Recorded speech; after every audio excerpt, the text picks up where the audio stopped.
All right. So before we get started, I guess I'll just give a little update on what's going on with me, and then we'll get to the fun stuff, whatever that may be. And also be aware that this part where I'm talking about my situation, I may just cut it out of the video and upload it to YouTube, not our facilitator stuff. So, um, just be on your best behavior. Okay, so this is day 9 of the fast. Yesterday I had a bit of broth. Today, nothing. I'm not sure if I'll have anything today or not. We'll see what the body does. I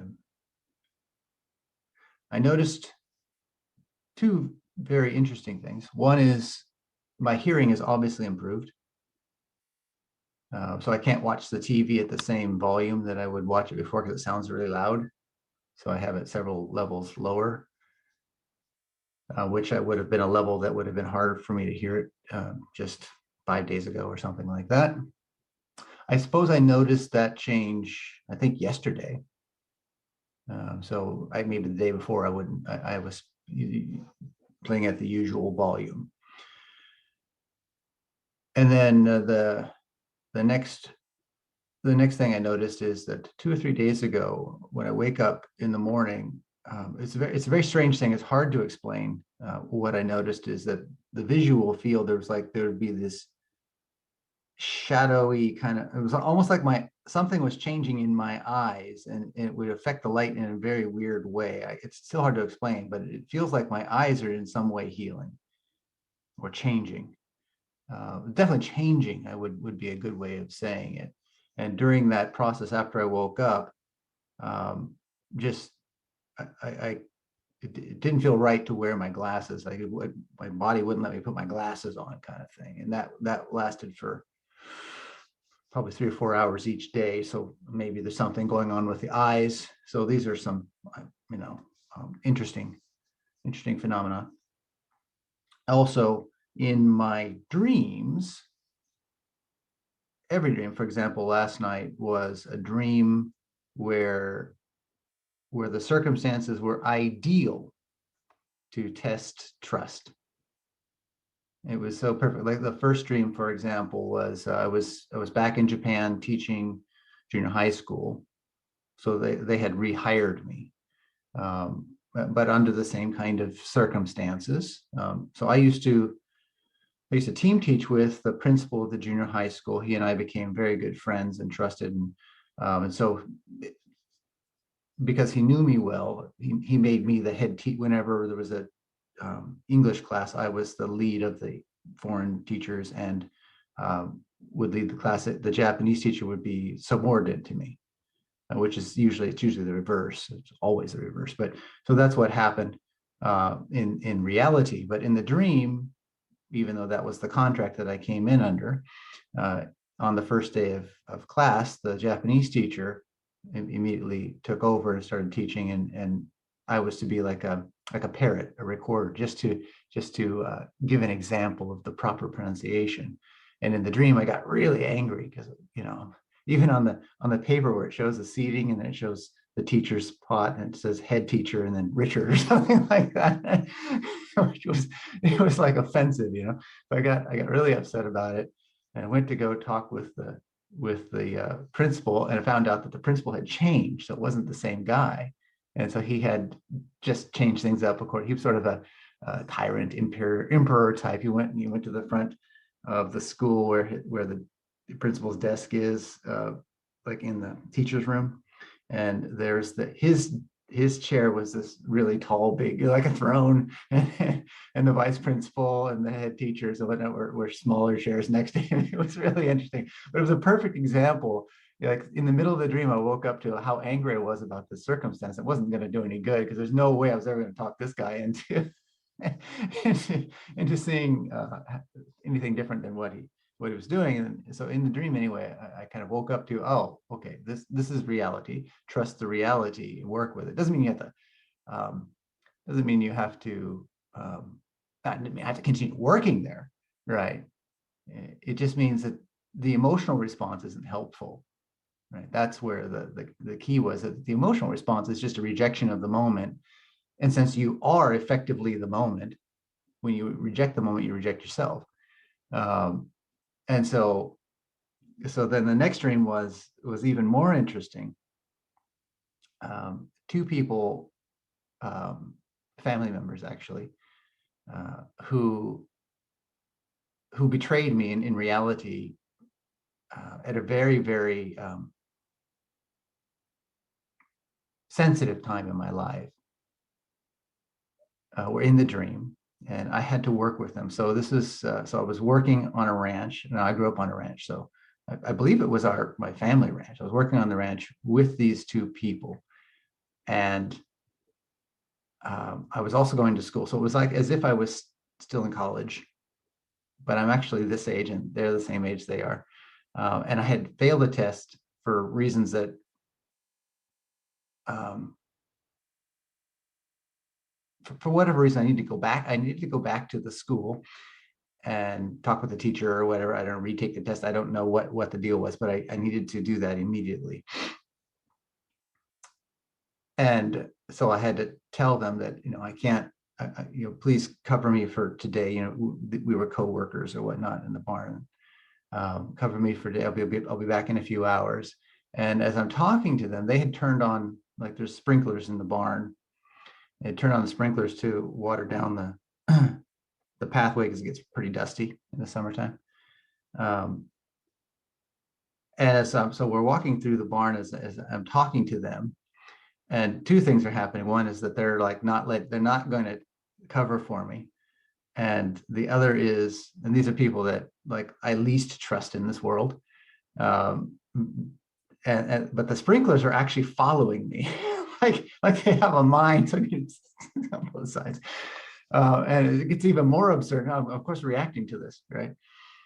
Getting really, really frustrated, really angry, at least inwardly, even if I didn't say it, even if I didn't speak badly about this. I think in the dream I did. I was like, "Can somebody turn off those damn sprinklers?" or something like that, right?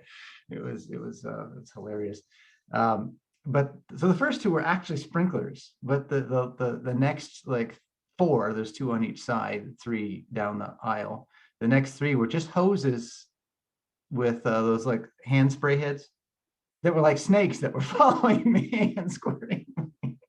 And in that dream, I realized, oh yeah, okay, I'm rejecting the moment, rejecting myself. This isn't trust, right? I think that was the last dream I had, but I just found it so beautiful that the body was clearly showing. The whole thing was, in every way you looked at it, about trust.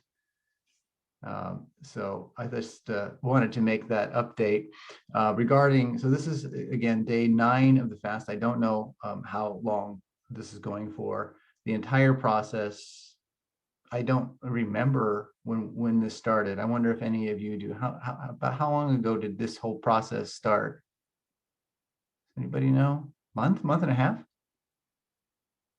More? It's been a while.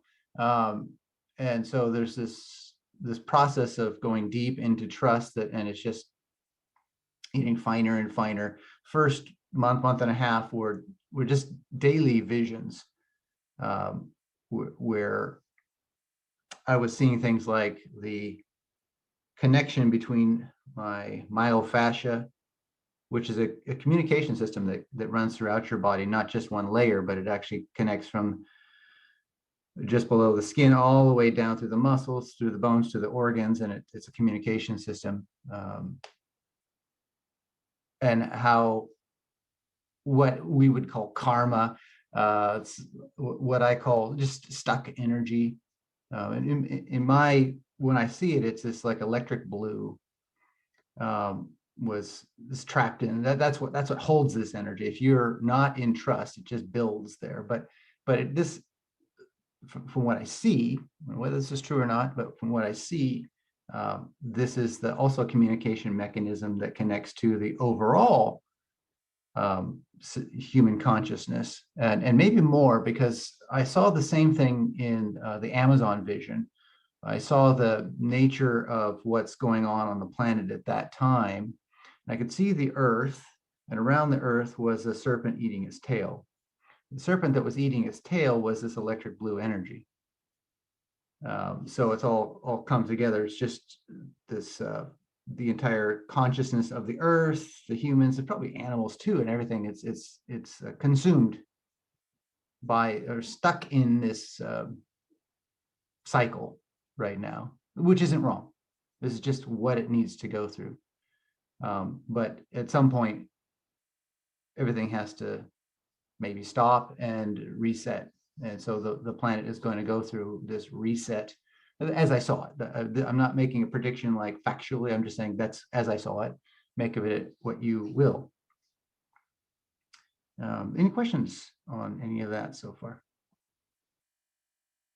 Still have my range of motion, find myself dancing around. Actually, I surprisingly have a lot of energy during the day. Been taking walks and even ran a bit yesterday. Because my body just started running, but I didn't go very far. I didn't have that much, but I actually couldn't physically run just, a week ago or whenever that was. I don't remember when the first video was that I put up where I had a full range of motion, but at that point I still couldn't run. Still too weak for that. So I find that very interesting. Again, my mind is not on the outcome. I'm just telling you what is happening. I mean, I'm not projecting to the future what will happen. Just sharing with you what is happening and what has happened up to this point. And so we're calling this the trust experiment. Not that it's an experiment on my part. I mean, I don't seem to. It doesn't feel like a choice for me. It's just what my body's doing. And my mind is just agreeing with it. But it's an invitation to others to trust more and more. And that trust begins for your own body.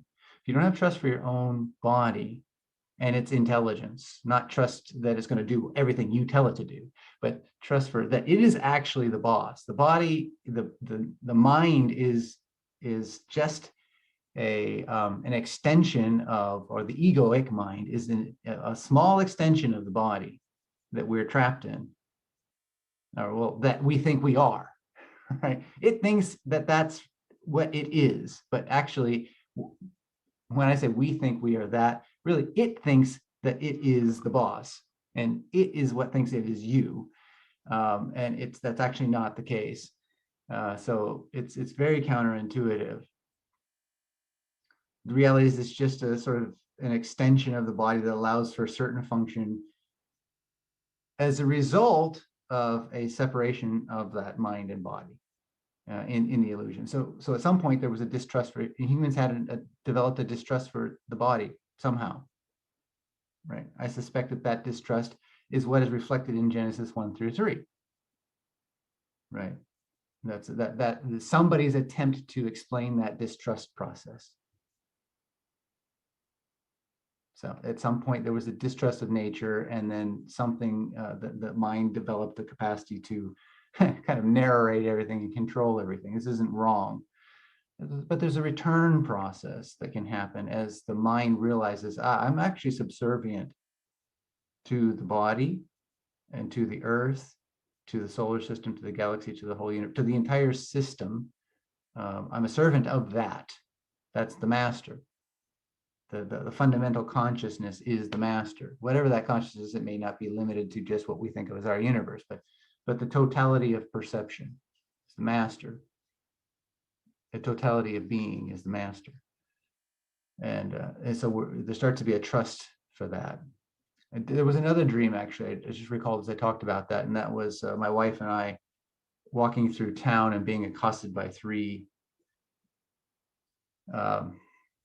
people who wanted to harm us, and noticing the thought that first occurred, which is this shouldn't be happening, which is again not trust. That is reality. That's what's happening. Whatever's happening there, if someone accosts you, the first thing is this is reality, not this shouldn't be happening.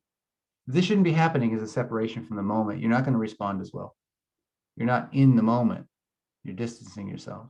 You're judging the moment, right? The mind that will, the body that which is most capable of dealing with the circumstance is now pushed away from the mind, right? And so, now, of course, it would take a lot of training, a lot of practice to get to a point where you just recognize it's just reality. Don't judge it. Don't even think of these people as evil, but allow what you need to do to happen, right? And so that's kind of what's been going on with me. Any questions on that before we move on to what we need to do as facilitators? All make sense? Okay, let's. Oh, Amanda had a comment at 51. Go ahead. I can edit. I can change the order here. So go ahead. My comment was because I've been following along with the trust exercise that you're doing. And the one thing that really came to my mind was when I was pregnant, just how much trust there is in the body that I don't have to all I'm responsible for is just, eating and stuff, but the body is just creating this whole other human. And I mean, even when, post the baby, like, for breastfeeding, that was an issue that I struggled with. And so many people today, women, they're like, oh, just go to the formula. But I'm like, I know that for whatever reason, I know that your body can do it and you can produce it. So I really had to trust. There was so much trust that went in because I was struggling and I was like, I didn't want to do formula. And I noticed that once I started really trusting that my body can do this, it's been such a game changer. And I've read so many women struggle with that because they're told, oh, some people just can't produce the milk and that's just how it is. But I'm like, how could we create something and how could our body, how did people back then do it? They didn't have formula, like your body supplied what it needed. And even just the nutrients, it changes all the time and it knows what the baby needs if the baby's sick. And it's just that connection with the body and that trust. So that's something that really popped up just in this whole experiment of how much trust there is. That's a fascinating example that I suspect a lot of women, even if they can't, a lot of women can relate to, even if they can't necessarily immediately agree with it, because some of them bought the formula. And just hearing that, they may feel a bit guilty about buying the formula, and that could push them away from what you just said. But that's okay too. That's okay too. One of the things I would say is it seems that the body's function is very much hampered by distrust for it. So if you're trusting in one way, but distrusting in a whole bunch of other ways, you may be still hampering your body. Like if you trust your body to produce the milk, but you don't trust your body to do other things, is it going to produce the same quality of milk or the same amount of milk as it would if you trusted your body in every way? Probably not, right? Because there's lots of interdivision. I find it fascinating that one of the statements of Jesus was he talked about that people's suffering is a result of inner divisions. I don't remember if anybody here remember which verse that is. I've always found that fascinating. It felt so right to me. I just didn't understand. I mean, I read that years ago, and it felt so. This is one of the things that I remember as a child having it, as an 8-year-old child having the vision of Jesus coming to me and asking me to convey his truth or find his truth and pass to the world. He described it as find my bones and convey it to the world, but the essence of his teachings. Even as a young boy, hearing that passage, I realized that was one of the things that was one of the bones that was core, but I couldn't understand exactly how. I was just a little child, but that one's always stuck with me. Kathleen, did you have something to say? Yeah. I was questioning if you were referring to a house divided against itself. Yes, a house divided against itself. Yes, cannot stand. Yeah. House divided against itself cannot stand. Thank you. Yeah. Yes, that's the one. Anybody else? All right, thank you. And so with that, we're gonna move on to our facilitator meeting, and I'll say goodbye to the maybe YouTube viewing audience. Thank you.